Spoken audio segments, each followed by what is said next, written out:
Hey guys, अस्सलाम वालेकुम। इसमी मोहम्मद आफाक खान। अजीब सी बात है, शर्म की बात है, लेकिन हैरान कुन हरगिज़ नहीं कि इसराइल ने अमेरिका को बताकर, अमेरिका से परमिशन लेकर, अमेरिका ही के करीबी दोस्त कतर के दारुल हुकूमत पर बमबारी कर दी।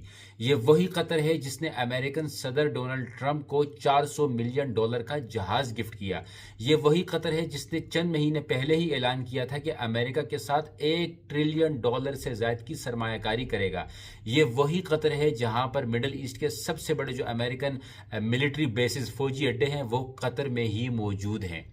तो अंदाज़ा लगा लीजिए कि इसके बावजूद अमेरिका को पता था कि इसराइल कतर पर हमला करेगा, और अमेरिका ने कतर पर हमला करने के 10 मिनट बाद जो है वो कतर को फ़ोन करके कहा कि भाई हमें पता था और आप पर जो है वो हमला हुआ है। ये इस बात का खुला सबूत है और वाज़ेह आंसर है तमाम अरब ममालिक के लिए, तमाम मुसलमान ममालिक के लिए, कि आप जितना भी बो डाउन हो जाएं, जितना भी आप झुक जाएं, जितनी भी आप इनके जो है वो शहाना इस्तकबाल कर लें, अल्लाह के सामने झुकें, अपने आप में गैरत पैदा करेंगे, क्योंकि ये कुफ़ार बहादुर नहीं बल्कि हमारी बुज़दिली ने इनको बहादुर कर दिया है।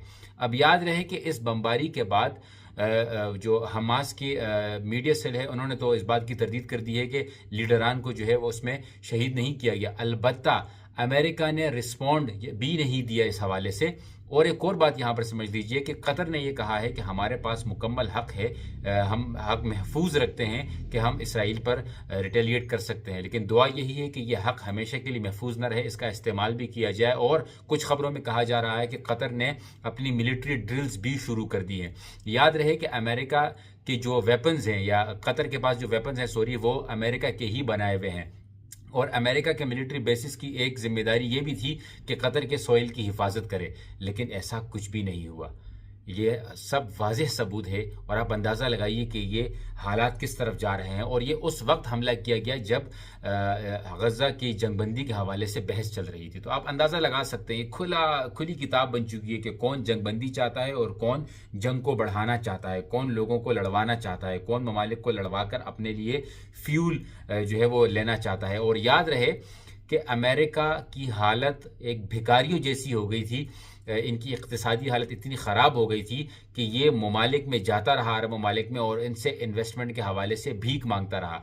अभी रिसेंटली भी अमेरिका में एक तकरीब का इनेकाद किया गया जहाँ पर बहुत सारी जो IT की कंपनीज़ हैं, माइक्रोसॉफ्ट वगैरह, एप्पल वगैरह, इनको भी बुलाया गया था और इनसे भी इन्वेस्टमेंट के हवाले से बात की गई। अमेरिकन सदर डोनाल्ड ट्रंप खुद अपने हाथ में अमेरिका गोल्डन कार्ड लेकर जो है वो बेचने की हद तक आ चुका है।